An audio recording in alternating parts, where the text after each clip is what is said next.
ঢাকা জাহাঙ্গীরনগর বিশ্ববিদ্যালয়ের vice chancellor ওই বাসে বসা, ওর ওই ফকাফকি ইংরেজি শুনিয়ে লজ্জায় মাথা নিচে রয়েছে। উনি যদি মাথা উঁচের কায়, বেটা কি কইস, আমি ঢাকা জাহাঙ্গীরনগর বিশ্ববিদ্যালয়ের ভাইস চ্যান্সেলর, এই খবর শুনলে ও কি আর বাসে থাকবে? দরজা খুঁজে পাবে না, জানলা দিয়ে লাফ দিয়ে বেরিয়ে চলে যাবে। বাংলাদেশের বড় আলেমরা পাশে থাকলে কথা বলতে জিহ্বা শুকিয়ে যায়।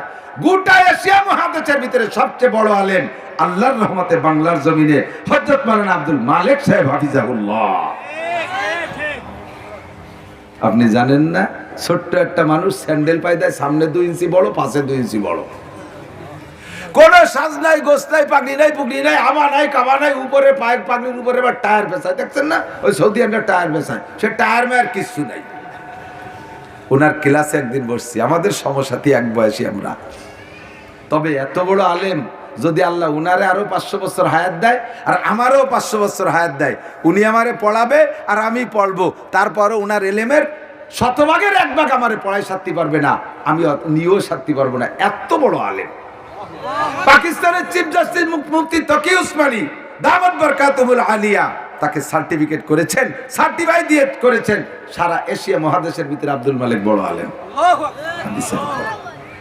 এই আব্দুল মালিক সাহেবের কাছে একদিন ক্লাসে বসছি, যে কথাটা বলবো বলে, বড়দের কথা একটু বড়দের পরিচয় দিয়ে বললে কথার গুরুত্ব বাড়ে, এই জন্যই বলছি, নইলে আর কিছু না। এদিক তাকান, আব্দুল মালিক সাহেবের হাদিসের ক্লাসে একদিন বসছি, হাদিস পড়ায় ফাঁকে ফাঁকে, হাদিসের ফাঁকে ফাঁকে কয় আস্তাগফিরুল্লাহ ওয়া আতুবু ইলাইহি লা ইলাহা ইল্লাল্লাহ।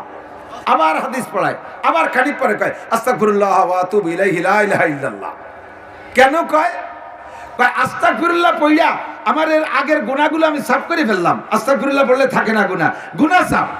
আর হাদিসে আছে মান কানা আখিরু কালামিহি লা ইলাহা ইল্লাল্লাহ, পড়বেন না?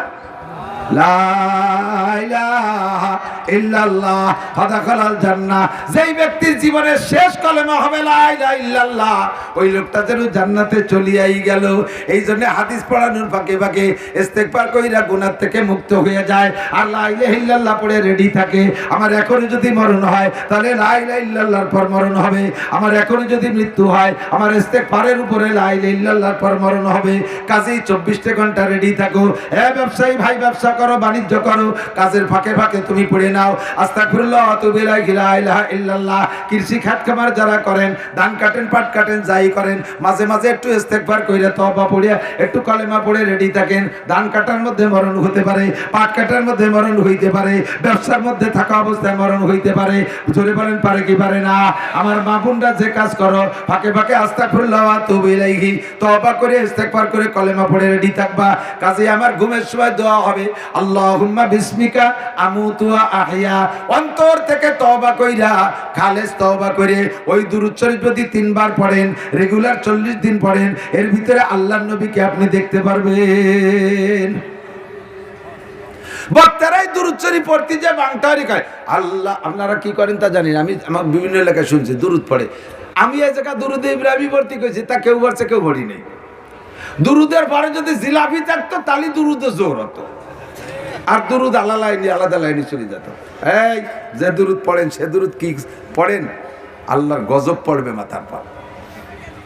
আল্লাহুম্মা সাল্লি আলা মুহাম্মাদ ওয়া আলা আলি সাইয়্যিদিনা মুহাম্মাদ।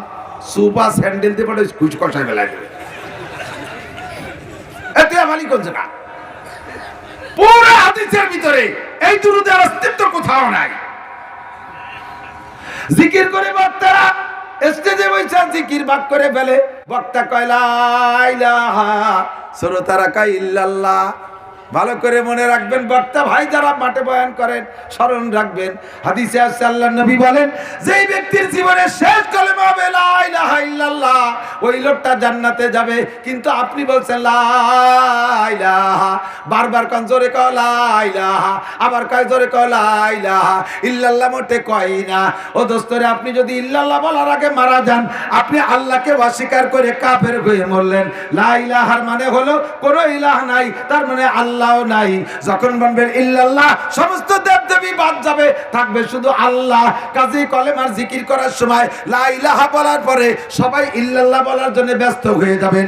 ইল্লাল্লাহটা তাড়াতাড়ি বলে ফেলবেন। লা ইলাহা বলার পরে যদি ইল্লাল্লাহ বলার আগে মারা যান, আপনি কাফের হইয়া বিনা হিসাবে জাহান্নামী। এই জন্য বলছি, শুনবো, বুঝবো, মানবো, আমল করবো। কথা বুঝতে হবে। কখনো জিকির বাংটা করাবেন না। বক্তা শ্রোতা ভাগ করে ফেলে। বক্তা কয় লা ইলাহা, শ্রোতারা কয় ইল্লাল্লাহ। তার মানে বক্তা কয় আল্লাহ নাই, শ্রোতারা কয় কোন কি আল্লাহ তো আছে। এই ঝামেলা আর কোনোদিন করবেন না, ঠিক আছে না? ইনশাআল্লাহ। আমি ওয়াজের দিকে যেতে পারি না, খালি সেটিং ফিটিং করতে করতে কষ্ট হচ্ছে আপনাদের।